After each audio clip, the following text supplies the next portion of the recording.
Bismillahirrahmanirrahim. Assalamualaikum warahmatullahi ta'ala wabarakatuh.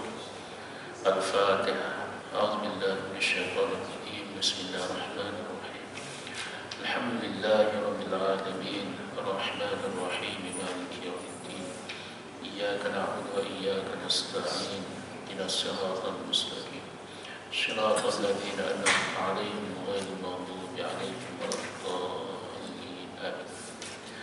Alhamdulillah, summa alhamdulillah, nahmadu wa nasta'in wa nastaghfiruh wa natubu ilaih wa na'udzu billahi min syururi anfusina wa min sayyiati a'malina.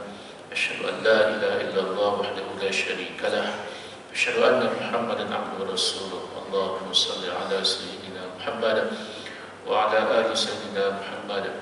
Qala rabbi shrah li sadri wa yassir li amri wahlul 'uqdatam min lisani yafqahu qawli. Yang saya hormatkan Tuan Imam, Tuan Bilal, ahli jaga kuasa surau, tuan-tuan, puan-puan, ibu ayah, para asatizah Allah Subhanahu wa taala. Pertama-tama marilah kita merafakkan syukur pada Allah.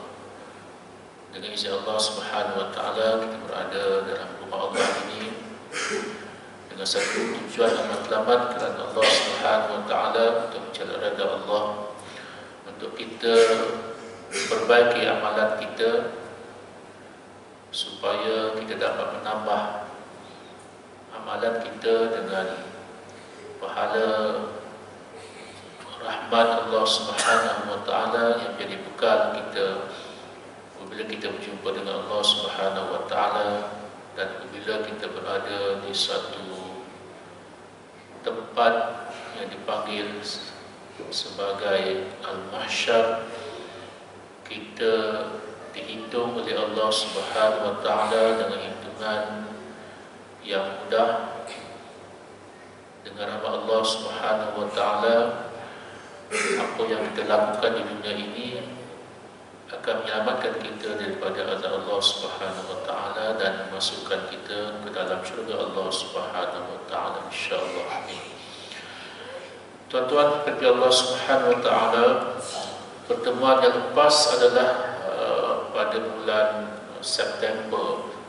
Saya mohon ampun dan maaf tidak dapat bersama dengan tuan-tuan dalam siri pembacaan kitab ringkasan Darus Salim karya Imam Nawawi ini. Alhamdulillah pada bulan Disember ini kita dapat jumpa, dan berjam cilik tuan-tuan kita akan menghampiri bulan Ramadan yang tak lama lagi. Mudah-mudahan kita diberikan kekuatan dan kesungguhan untuk berjumpa dengan bulan Ramadan dan berada dalam bulan Ramadan dan melakukan ibadah dalam Ramadan, insya-Allah. Tuan-tuan, puan-puan Allah Subhanahu wa taala, pada malam ini kita akan membaca tajuk baru, iaitu berkaitan dengan mengajak kepada kebaikan dan petunjuk, tolong-menolong dalam berbuat kebajikan dan takwa. Seolahnya tuan-tuan, Imam Nawawi mengajak kita supaya dalam rangka kita melakukan ibadah kepada Allah Subhanahu wa taala. Sebab agama Allah ini bukan sahaja ibadah kepada Allah, bukan sekadar kita mengenal Allah Subhanahu wa taala dalam arti kata kita mentauhidkan Allah, kemudian kita melakukan segala ibadah kepada Allah, kita melakukan ataupun bertingkah laku dengan akhlak yang terpuji. Tetapi agama Islam ini juga adalah agama dakwah. Dia tidak terhenti kita beribadah sama ada secara individu ataupun secara berjemaah, tetapi ada elemen lain yang sangat penting tuan-tuan, iaitu elemen dakwah. Sebab itu kalau kita membaca sirah Nabi sallallahu alaihi wasallam, dakwah Nabi di awal-awal era Makkah itu tuan-tuan adalah dakwah, mengajak manusia supaya menyembah Allah Subhanahu wa taala, berakhlak dengan akhlak yang terpuji. Maudhu' ataupun topik dakwahnya ialah akidah dan juga akhlak. Di Madinah Nabi berdakwah dalam rangka pembinaan negara dan melaksanakan undang-undang Allah Subhanahu wa taala. Sebab itu saya mengajak diri saya dan diri tuan-tuan untuk sama terlibat dalam aktiviti dakwah. Bukan sekadar kita mengajak orang datang ke surau, tetapi kita mengajak juga melakukan perkara-perkara kebaikan yang lain, serta kita mengingatkan manusia supaya jangan melakukan perkara yang tidak baik. Alhamdulillah tuan-tuan, kita ada beberapa kumpulan dakwah yang sangat aktif mengajak orang buat baik, beritahu orang jangan buat tidak baik, dan kita tak mampu tuan-tuan untuk bersama-sama dengan mereka mengajak orang. Paling kurang kita kena fikir apa perkara yang boleh kita lakukan supaya kita bukan semata-mata berada dalam lingkungan ibadah, tetapi kita juga berada dalam lingkungan dakwah juga tuan-tuan. Pengarang membawa 4 ayat Al-Quranul Karim sebagai satu permulaan tuan-tuan untuk kita lihat, dan juga 6 hadis Nabi yang berkaitan tentang mengajak kepada kebaikan dan petunjuk. Ayat Al-Quran yang pertama adalah surah An-Nahl ayat 125, surah yang ke-16. Apa kata Allah? A'udzubillahi minasyaitonir rajim. Ud'u ila sabili rabbika bil hikmah wal mau'izatil hasanah. Maksudnya, serulah manusia kepada jalanmu wahai Muhammad dengan hikmah kebijaksanaan dan nasihat pengajaran yang baik. Ayat pertama yang pengarang petik tuan-tuan adalah berkenaan tentang bagaimana cara nak ajak orang supaya buat baik, supaya orang boleh mengikut petunjuk yang Allah berikan. Apa cara dia, apa pendekatan dia, apa metodologinya, ya? Disebutkan dalam ayat ini tuan-tuan, Allah berikan panduan yang sangat penting. Apabila kita mahu menyeru orang supaya kembali ke jalan Allah, supaya orang tunduk kepada peraturan Allah, pertama mestilah secara al-hikmah, iaitu dengan kebijaksanaan. Itu yang pertama. Yang kedua ialah wal mau'izatil hasanah, dan nasihat pengajaran yang baik. Ada orang tuan-tuan, dia sangat bersemangat untuk melakukan kerja dakwah, tetapi tidak tahu cara dan pendekatan dia. Salah satunya yang Allah sebut adalah ini adalah secara hikmah. Yang kedua ialah al-mau'izah hasanah. Para ulama tuan-tuan, terutamanya para ulama yang menekuni bidang dakwah tuan-tuan, menulis kitab, buku-buku, memberikan panduan kepada kita. Bagaimana kalau kita nak melakukan kerja dakwah ini, apakah dengan semangat-semangatan sahaja? Tidak, mesti dengan ilmu. Sebab itu ayat ini tuan-tuan ada di mana-mana kalau bincang bab dakwah tuan-tuan. Sehingga kan tuan-tuan, seorang tokoh ulama di Nusantara kita, khususnya di negeri Kelantan, Pantai Timur, iaitu Tok Kenali. Saya fikir semua orang kenal dengan nama ini tuan-tuan. Kalau masih belum kenal, boleh cari dalam mana-mana sumber siapakah dia Tok Kenali. Almarhum Tok Kenali tuan-tuan, beliau ini seorang yang cekap menulis cerpen tuan-tuan, yang disusun, dikimpunkan oleh Abdullah Al-Qari almarhum, seorang tokoh pendidik yang diberikan pengiktirafan oleh banyak pihak tuan-tuan, menghimpunkan cerpen-cerpen yang ditulis oleh Tok Kenali. Sehingga tuan-tuan ada satu cerpen tuan-tuan menceritakan bagaimana apa maksud hikmah dalam konteks kita nak berdakwah. Ceritanya tuan-tuan menceritakan bagaimana di satu ketika dan satu tempat yang tidak dinyatakan tempat itu, ada seorang anak muda yang pergi belajar di Timur Tengah, khususnya di Universiti Al-Azhar Mesir. Sebagai seorang anak muda, sudah pastilah anak muda ini begitu bersemangat ingin berdakwah, sambil-sambil beliau menuntut ilmu, menimba pengalaman di negara orang. Kesempatan beliau balik bercuti, bercuti sebentar balik ke tanah air. Beliau menyaksikan beberapa perkara yang perlu dibetulkan dalam masyarakat. Ini anak muda, tuan-tuan. Yang berlaku dicatatkan dalam cerpen itu, tuan-tuan, untuk mengalir beritahu suasana ini adalah pada hari Jumaat. Hari Jumaat, kan? Dan orang kampung cukup berbangga dengan anak muda ahli qaryah kampung itu yang belajar hingga ke Universiti Al-Azhar Mesir. Ditakdirkan pada hari Jumaat itu, tuan-tuan, imam yang bertugas pada hari itu ialah imam tua, tuan-tuan, imam tua yang senior, kan, yang sudah pasti ada beberapa cabaran untuk membaca teks khutbah, contohnya yang pada anggapan anak muda ini, tuan-tuan, sepatutnya imam tua itu berehat daripada menjalankan tugas, baca tak betul, kan, baca Al-Quran sangkut, kan, dengan usia yang begitu. Jadi anak muda ni, tuan-tuan, dia tidak sabar untuk mendengar khutbah yang disampaikan itu, sehingga dia meluap-luap untuk menegur imam ataupun khatib yang sedang baca khutbah, kan. Mana boleh tegur khatib ataupun kita bercakap-cakap ketika khutbah disampaikan, tuan-tuan, mana boleh, kan. Kalau kita tak faham pun, tuan-tuan, kita tak boleh angkat tangan.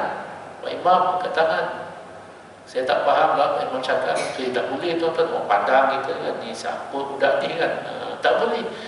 Jadi apa dilakukan oleh anak muda ni, tuan-tuan? Dia berdehem, kan,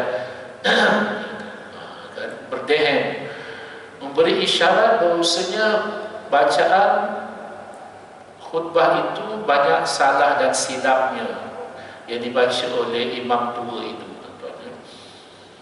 Dan imam tua ni seorang yang luas pengalaman.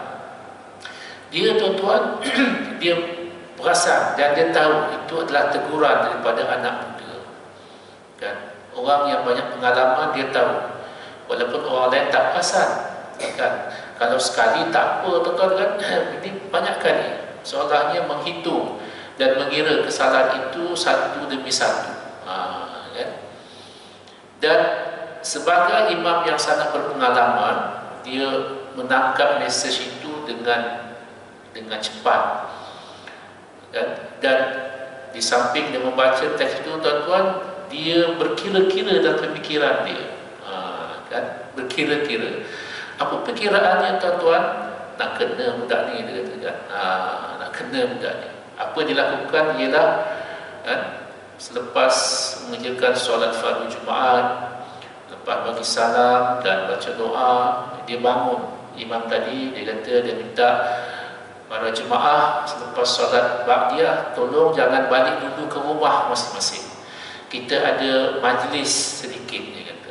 Okeylah, selepas mengerjakan solat sunat ba'diyah Jumaat itu, Pak Imam bangun balik semula, beritahu, terima kasih tuan-tuan kerana tunggu majlis kita. Saya nak maklumkan kepada ahli qaryah, sidang jemaah sekalian, kita ada seorang anak muda yang balik bercuti daripada Universiti Al-Azhar. Bangga tak? Bangga. Okay. Dan kita memberikan laluan kepada anak muda ini untuk memberikan ucapan sepatah dua kata. Ini perkiraan Pak Imam dari, tuan-tuan, yang pada anggapan anak muda ini, oh, ini Pak Imam sudah cukup baik, beri hormatan pada aku. Dan dia menggunakan masa yang sangat singkat itu, tuan-tuan, untuk belasah balik Pak Imam ini. Belasah apa? Masa khutbah disampaikan, dia tak boleh tegur secara lisan, tak boleh. Dia berdiam saja. Dah bagi mikrofon, tuan-tuan, dia belasah habis, kan. mesej khutbah bagus tapi yang menyampaikan tak bagus, dia kata. Salah sana, salah sini. Ini bukan mengata khatib sini tuan-tuan, kata ini bagus kan. Ini dalam, walaupun dia karya cerpen yang kita kata macam rekaan, tapi ada dia punya kebetulan tuan. Dia ambil kesempatan, dia kata seorang imam, seorang khatib sepatutnya membaca khutbah dengan lancar, baik, tidak ada salah dan silap. Quran dibaca dengan macam-macam lah tuan, macam-macam kan. Dan imam ni dia rasa aku dimalukan kali kedua. Kan yang pertama tadi tak jelas, yang ini lagi jelas. Okay. Tak apa, dia kata tak apa. Dah habis tu kan. Okay. Terima kasih anak muda yang berikan kita beberapa perkara dalam ucapan beliau. Cuma saya minta Imam kata sebelum tuan-tuan balik ke rumah, boleh tak tuan-tuan mengambil berkat ni kelebihan daripada anak muda ini. Kan tuan-tuan simpan di rumah sebagai kenang-kenangan hari ini kita bersama dengan seorang anak muda yang sangat hebat. Apa yang dilakukan oleh Pak Imam ni tuan-tuan, dia minta setiap seorang jemaah cabut janggut dan misai anak muda ini. Kan? Seorang-seorang. Sebab bangga seorang anak muda balik dari Masjid Al-Azhar yang akan menjadi ilmuwan, ulama, paseban, janggutnya disimpan dan misai disimpan. Kan? Dalam keadaan dia rasa tak selesa, tapi bangga anak muda ni kan? Seorang cabut misai, balik rumah memang seramai lah tuan-tuan ya.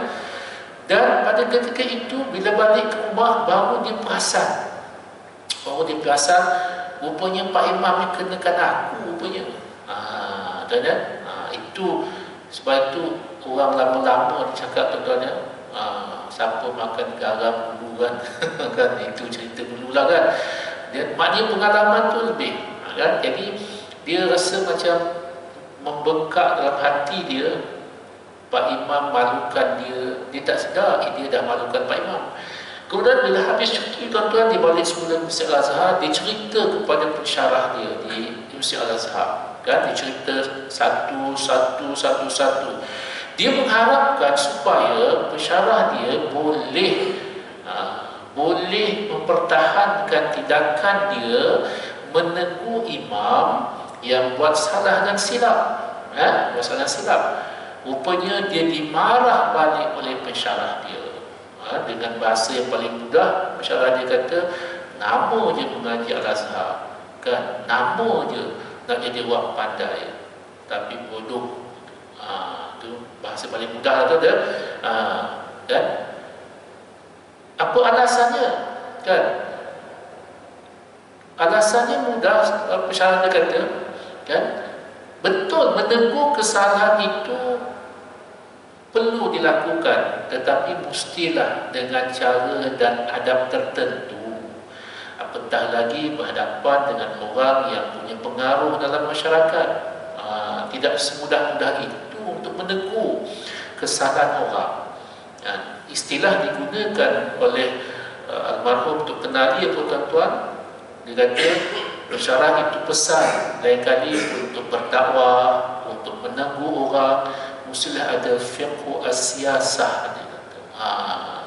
Fiqh dalam memahami apa urusan yang ada dalam satu masyarakat itu perlu difahami dan didalami terlebih dahulu. Kan? Sama juga dalam konteks dakwah tuan-tuan, Allah kata nak berdakwah mestilah dengan penuh kebijaksanaan.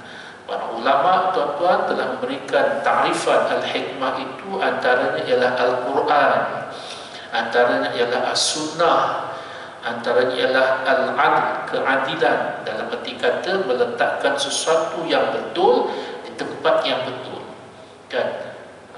Dan ada yang memperincikan tuan-tuan apakah dimasukkan dengan meletakkan sesuatu yang betul di tempat betul dalam konteks berdakwah kan. Contohnya bila nak berdakwah, apa topik-topik penting yang perlu diberi penekanan terlebih dahulu kan.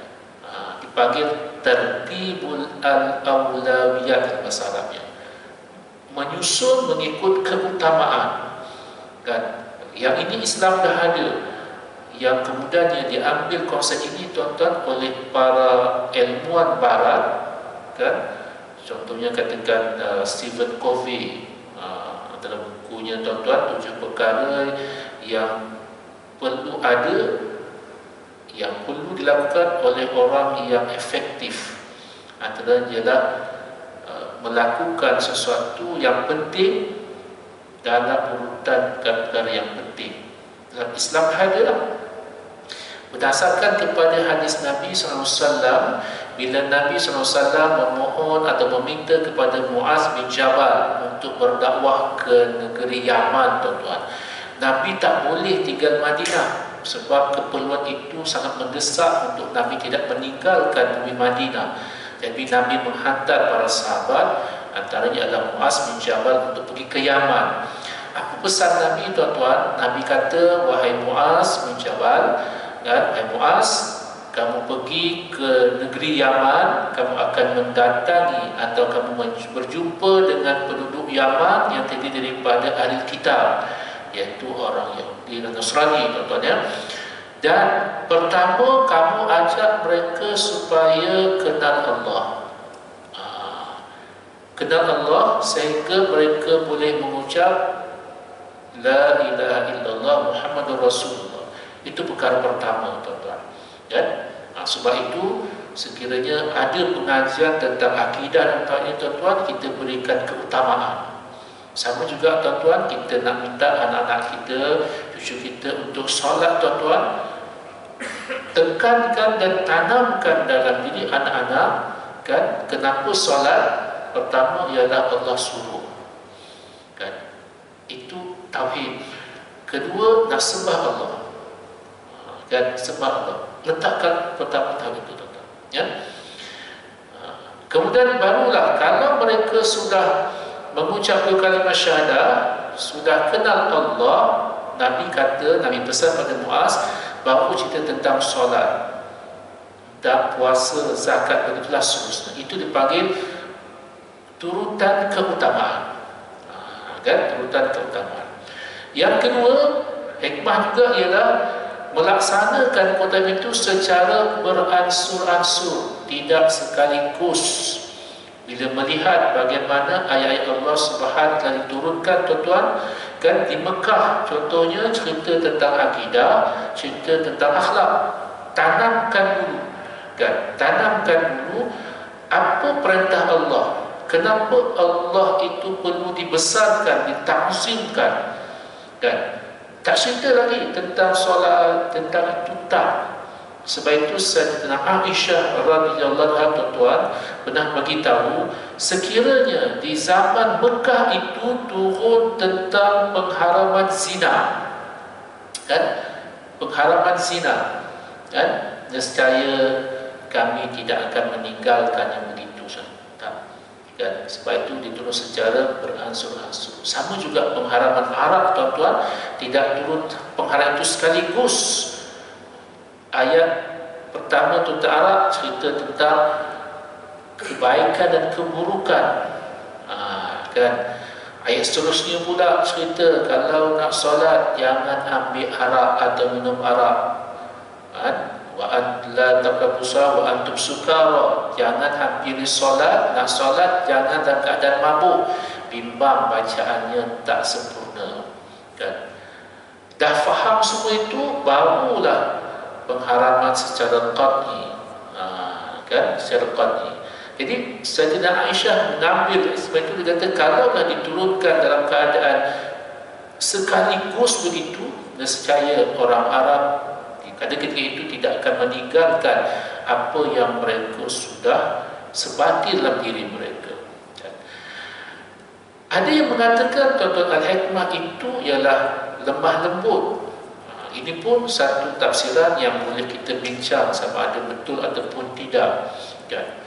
Hikmah itu ialah bila kita perlu tegas, kita perlu tegas untuk menyatakan sesuatu. Kalau perlu berkata ataupun bercakap secara lembut, lemah lembut, dalam keadaan yang perlu begitu, silakan. Itu maksud hikmah, meletakkan sesuatu pada tempatnya, kan. Sebagai contoh, tuan-tuan, katalah tuan-tuan melihat ada seseorang yang tidak berdaya, lemah, nak melintas jalan, tuan-tuan, melintas jalan, dalam keadaan barangkali pendengarannya tak berapa nak bagus kan. Bagaimana tuan-tuan boleh beritahu dengan orang itu supaya berhati-hati hendak melintas dalam keadaan dia nak melintas tu teragak-agak, kereta banyak kan. Kalaulah tuan-tuan cakap lemah lembut kan, silap-silap kena langgar dia, kan, langgar dia. So kita menggunakan ucapan yang agak kuat sikit, tapi bukan makna tidak beradab pada orang itu, tapi sesuatu begitu, kan, sesuatu begitu. Sama juga tuan-tuan, seorang lelaki yang minta izin dengan Nabi untuk berzina dengan perempuan, kan. Pada ketika itu Nabi bersama dengan para sahabat dalam satu majlis. Ya Rasulullah, izin li bizina. Tuan-tuan bayangkan, boleh bayangkan bagaimana seorang yang kita kata di mana pendirian dia, di mana hormatnya dengan Nabi apabila dia minta izin dengan Nabi untuk melakukan zina dengan perempuan. Sahabat-sahabat lain tuan-tuan rasa geram saja dengan lelaki ini, kan? Tapi Nabi menggunakan pendekatan al-hikmah ini. Nabi tak kompromi dengan zina, sebab itu satu dosa besar. Tapi bagaimana Nabi menangani seorang pemuda yang bagi Nabi, pemuda ini, lelaki ini perlu dibimbing, bukan perlu dimarah, kan? Bukan marah dia, kan? Perlu dibimbing. Sama juga Syekh Muhammad Al-Ghazali rahmatullah alaih, tuan-tuan, seorang ulama besar di Mesir Azhar, kan? Orang tanya dia, wahai Syekh, apa hukumnya orang tak mengerjakan solat? Jelas dah hukum orang tak mengerjakan solat, memang ada hukumnya. Tapi sebagai seorang yang berjiwa dakwah, kan, dia kata hukum orang yang tak mengerjakan solat ialah kita bimbing dia, kan? Hukuman dah ada. Tapi kalau hukum macam tu tak bimbing dia, tak ke mana, kan? Sama juga Nabi SAW, bila seorang pemuda ini nak minta izin berzina dengan perempuan, kan, walaupun satu segi ini nak minta endorsement apa daripada Nabi, kan, tapi Nabi tahu lelaki ini, pemuda ini ada something wrong, tak kena dengan pemikiran dia.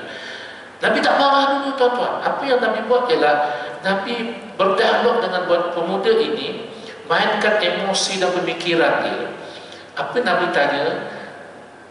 Kamu ada mak tak? Ada mak tak? Ada.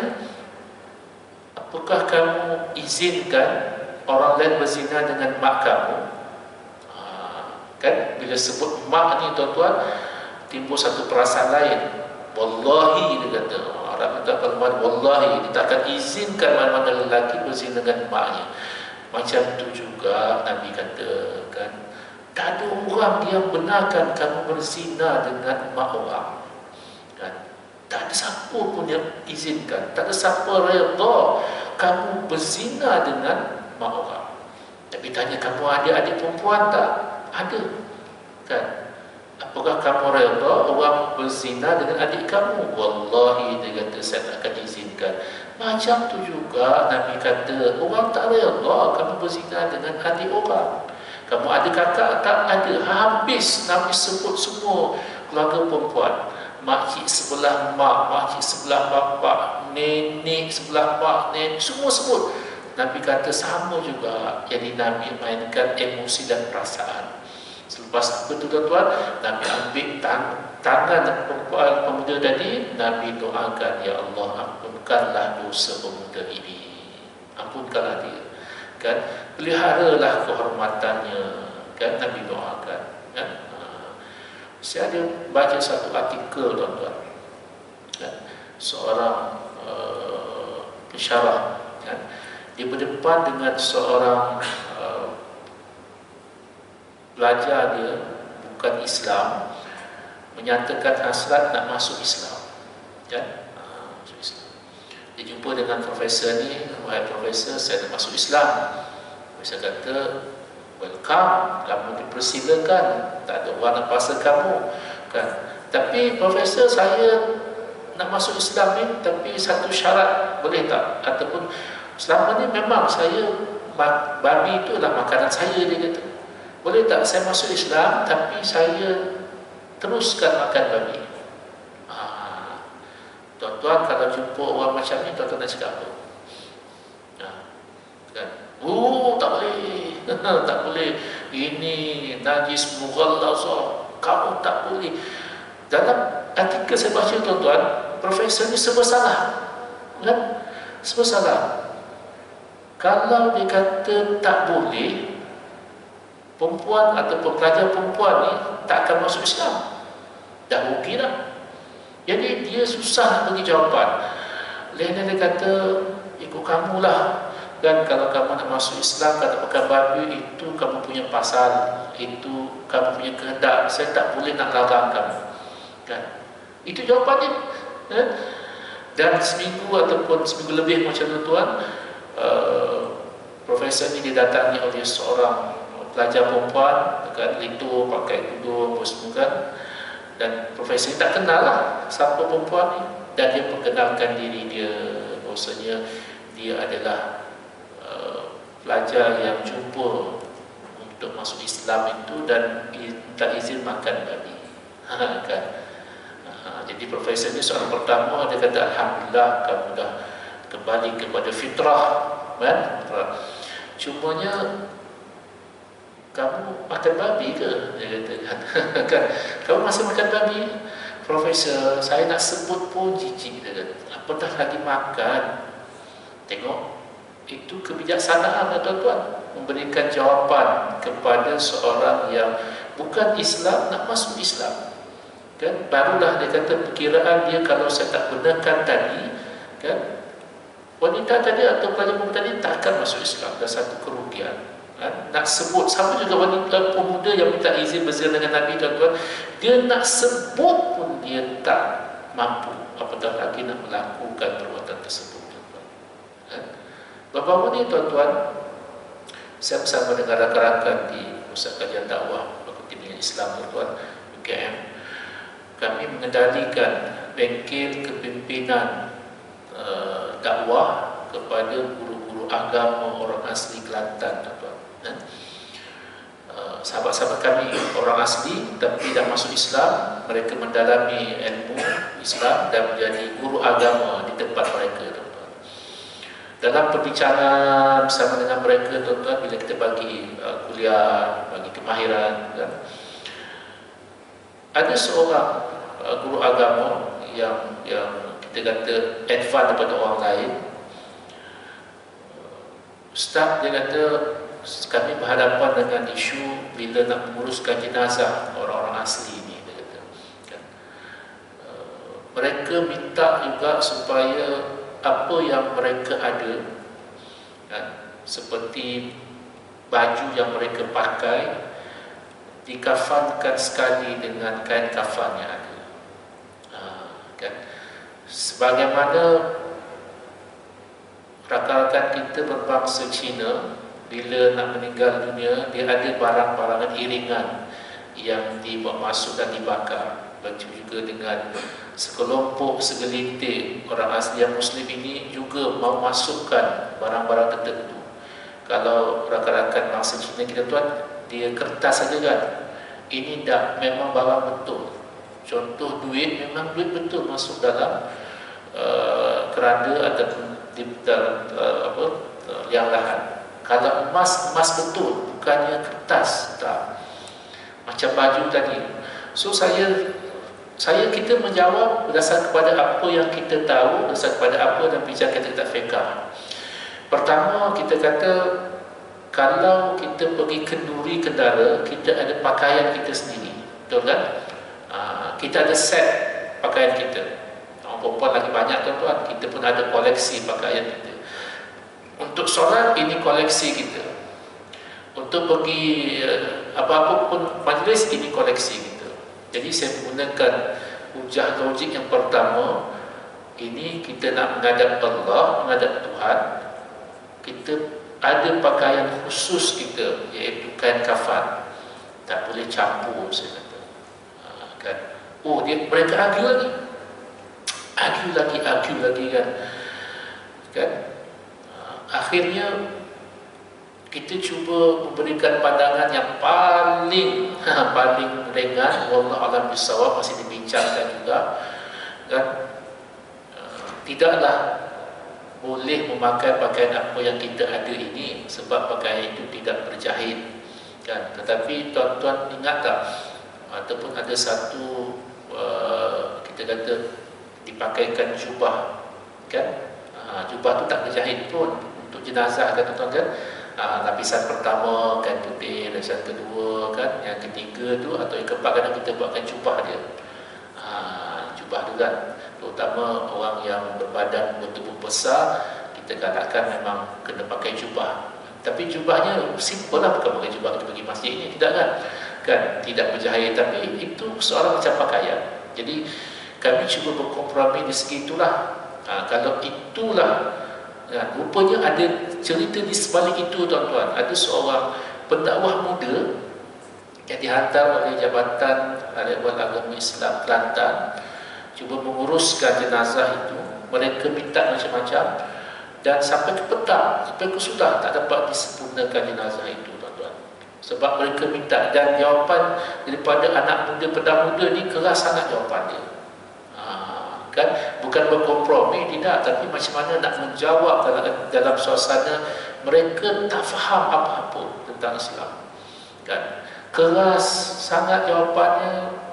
Nanti macam tu lah, sampai ke petang jenazah tak boleh diuruskan kan. Akhirnya mengambil pandangan-pandangan yang sangat kecil, sangat terpencil. Sampai juga tuan-tuan, tahun awal tahun 2000 saya di satu tempat di Sabah pedalaman tuan-tuan, orang-orang di sana mengatakan, Ustaz, kami ni kalau nak mengerjakan solat Jumaat memang tak lebih daripada 15 orang.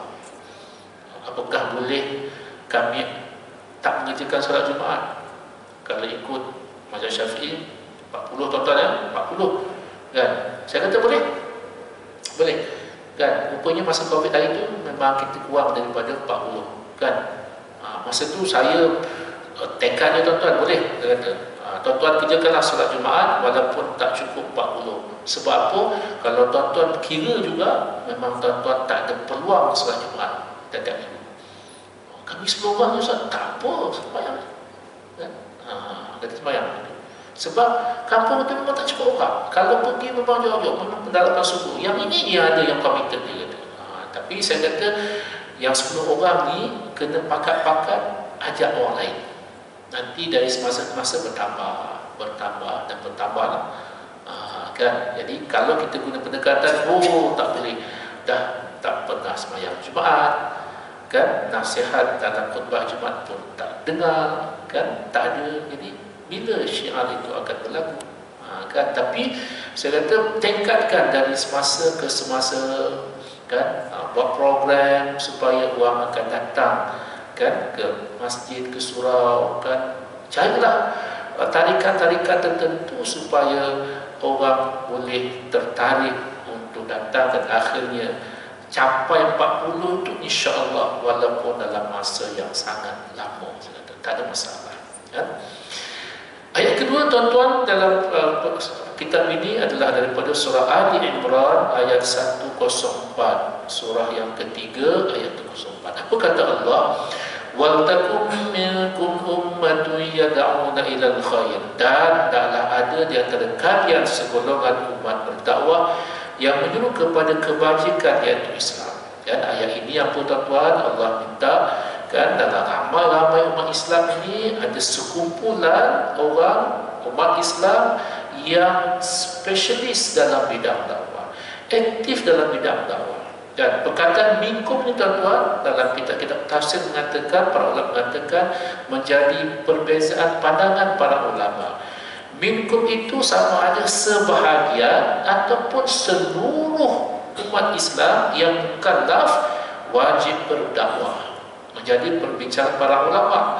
Ada yang mengatakan minkum itu adalah litabain, maksudnya adalah sebahagian.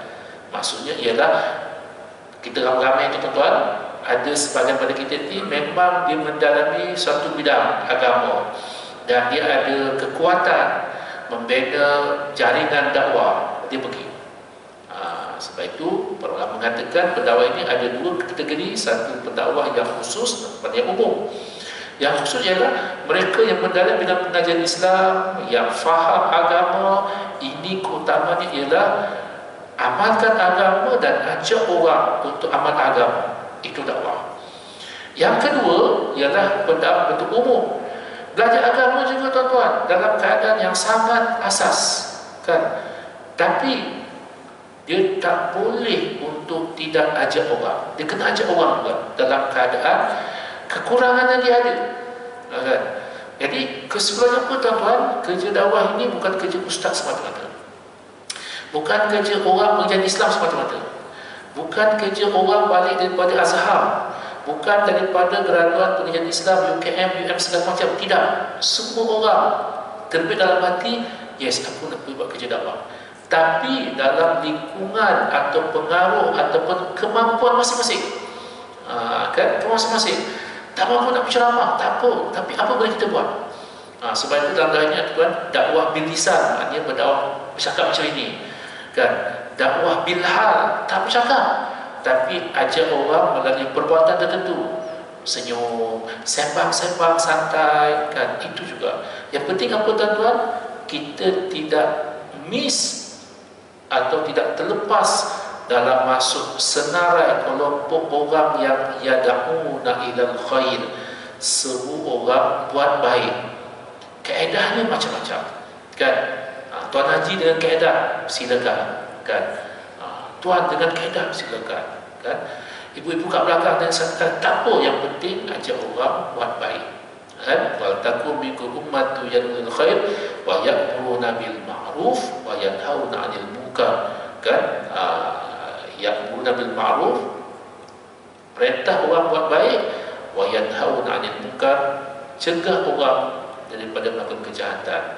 Sebab itulah ajak orang buat baik tuan-tuan mudah, tapi nak cegah orang itu perkara yang sangat-sangat memerlukan kesabaran, ya, sangat-sangat memerlukan kesabaran. Sebab itu Nabi mengatakan, bandingkan orang yang bercampur dengan orang yang tak bercampur dengan orang lain, beza.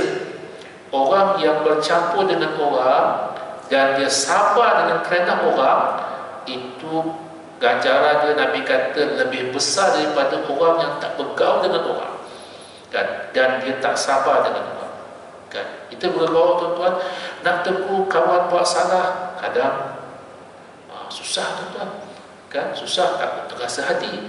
Itulah dia panggil hikmah, macam mana nak menegur dalam keadaan dia tak terasa hati, kan? Tak terasa hati.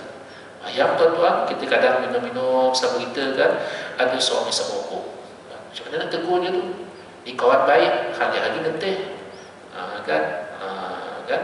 Kita tegurlah dengan baik, minta maaf, kan? Kami tak mati macam apa. Kan? Saya kadang-kadang saya tegur, kan? Minta maaf, kan? Sesak nafas kita ni, kan? Kalau nak rokok, pergi jauh-jauh, kan? Kita nak udara yang bersih. Mereka pun tak terasa hati macam tu, kan? Jadi itulah cara yang tuan-tuan, bagaimana kita nak ajak orang buat baik dan cegah orang pada buat kemungkaran. InsyaAllah tuan-tuan, kita sambung dan akan datang 2 ayat lagi tuan-tuan, wa ta'awanu 'alal birri taqwa wa la ta'awanu 'alal itsmi wal 'udwan, dan juga tafsiran daripada surah Al-Asr, ya. 3 ayat yang sering kita baca, tetapi apakah pengertiannya dalam konteks kita nak ajak orang buat baik dan mengikut segala petunjuk diberikan oleh Allah Subhanahu wa taala. Aku liqul astaghfirullah li wa lakum. Assalamualaikum warahmatullahi taala wabarakatuh. Subhanallah, asyhadu an la ilaha illa anta, astaghfiruka wa atubu ilaik. Bismillahirrahmanirrahim. Wa sallallahu alaihi wa sallam.